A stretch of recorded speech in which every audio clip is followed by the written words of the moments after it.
जब मानव मस्तिष्क 60% विकसित हो जाता है तो वह शरीर की प्रत्येक कोशिका को नियंत्रित कर सकता है, अपनी इच्छानुसार उसका रूप बदल सकता है। यह भी कहा गया है कि 1 और 1 कभी 2 के बराबर नहीं होते। गणित केवल संख्याओं का एक मानवीय आविष्कार है जिसे मनुष्य समझ सकते हैं। यह ब्रह्मांड में मौजूद नहीं है। इसने प्रमुख वैज्ञानिकों को चौंका दिया। यदि दुनिया गणित द्वारा नियंत्रित नहीं है तो कौन है? लूसी ने तुरंत पतली हवा से एक प्रोजेक्टर बनाया और इसके अंदर कार को असीम रूप से गति दी। जब गति एक निश्चित स्तर तक पहुंच जाती है तो यह गायब हो जाती है। इस प्रकार समय पदार्थ के अस्तित्व को भी सिद्ध करता है। समय के बिना हमारा अस्तित्व समाप्त हो जाएगा। प्रोफेसर को अचानक यह एहसास हुआ, लेकिन तब तक गैंगस्टर पहले ही आ चुका। प्रयोगशाला में सुरक्षा गार्डों को बेरहमी से मार दिया गया था। गोलियों की आवाज सुनकर लूसी को पता था कि देर करने का समय नहीं है। फिर उसने गॉडजिला जैसी परमाणु सांस छोड़ी। प्रोफेसर लाओ हे दंग रह गए। उन्हें यकीन ही नहीं हो रहा था कि वे क्या देख रहे हैं। जब लूसी ने फिर से आंखें खोली तो उनका दिमाग 70% तक विकसित हो चुका था। उनकी बाहों पर तेजी से पपड़ी जमने लगी और वे काले तरल पदार्थ के एक कुंड में तब्दील हो गए। फिर वे प्रयोगशाला के विभिन्न उपकरणों से लिपट गए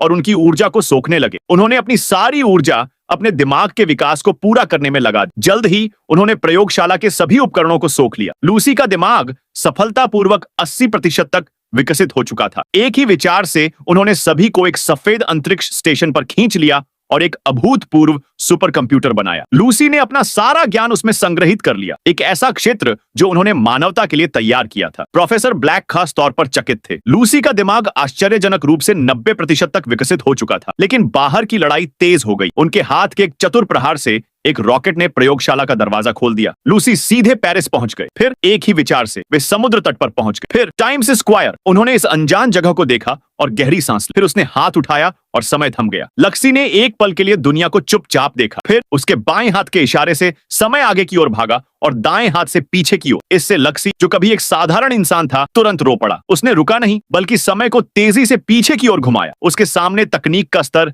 नंगी आंखों से दिखाई देने वाली गति से तेजी से क्षीण हो रहा था। कुछ ही देर में वह औद्योगिक युग में पहुंच गया। लक्सी रुका नहीं, बल्कि समय को फिर से तेजी से पीछे की ओर घुमाया। हजारों, लाखों साल बीत गए और पलक झपकते ही वह आदिवासी युग में पहुंच गया। लेकिन लक्सी को इसमें कोई दिलचस्पी नहीं थी, इसलिए हाथ के इशारे से वह डायनासोर युग में लौट गया। इसका नेक्स्ट पार्ट देखने के लिए वीडियो को लाइक करें और चैनल को सब्सक्राइब करना ना भूलें।